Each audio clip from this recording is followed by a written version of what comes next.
अगर तुम यह चाहते हो कि तुम्हारा शरीर स्वस्थ हो तो केवल सोचने से कुछ नहीं होगा। तुम्हें रोज व्यायाम करना होगा, सही भोजन करना होगा, आलस्य छोड़ना होगा। यही अनुशासन है। अगर तुम यह चाहते हो कि तुम्हारा जीवन ज्ञान से भरा हो तो केवल यह चाहना कि काश मैं बुद्धिमान बनूं बेकार है। तुम्हें किताबें पढ़नी होंगी, ध्यान करना होगा, अपने भीतर प्रश्नों को गहराई से देखना होगा। यही अनुशासन है। याद रखना, चाहत बीज है और अनुशासन उसका पानी। बीज कितना भी महान क्यों न हो, अगर उसे पानी न मिले तो वह सूख जाएगा। ठीक वैसे ही तुम्हारी चाहतें बिना अनुशासन के मर जाती हैं। आज दुनिया में लाखों लोग सपने देखते हैं, लेकिन केवल वही लोग सफल होते हैं जिनके पास अनुशासन है, क्योंकि सपनों को हकीकत तक पहुंचाने का काम केवल अनुशासन ही करता है। और अनुशासन कोई कैद नहीं है। अनुशासन तो आजादी है। आजादी इस बात की कि तुम अपने ही आलस्य, अपनी ही कमजोरियों और अपने ही डर से मुक्त हो जाओ।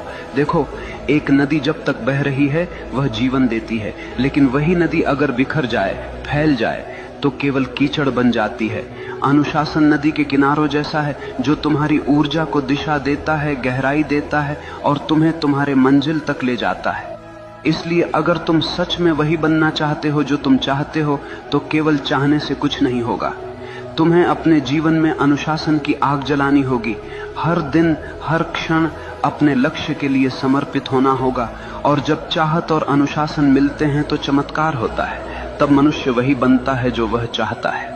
मनुष्य वही बनता है जो वह गहराई से चाहता है। लेकिन याद रखना, यह जीवन कोई खेल नहीं है, यह तुम्हारी चेतना की यात्रा है। अगर तुम अपने भीतर नीच विचार रखोगे तो तुम जीवन को नरक बना लोगे, और अगर तुम अपने भीतर ऊंचे विचार, गहरी चाहत और अनुशासन रखोगे तो यही जीवन तुम्हें स्वर्ग बना देगा। सवाल ये नहीं है कि दुनिया तुम्हारे खिलाफ है या साथ में है। सवाल ये है कि तुम अपने साथ हो या नहीं। अगर तुम अपने विचारों, अपनी चाहतों और अपने अनुशासन के साथ खड़े हो तो दुनिया की कोई ताकत तुम्हें रोक नहीं सकती।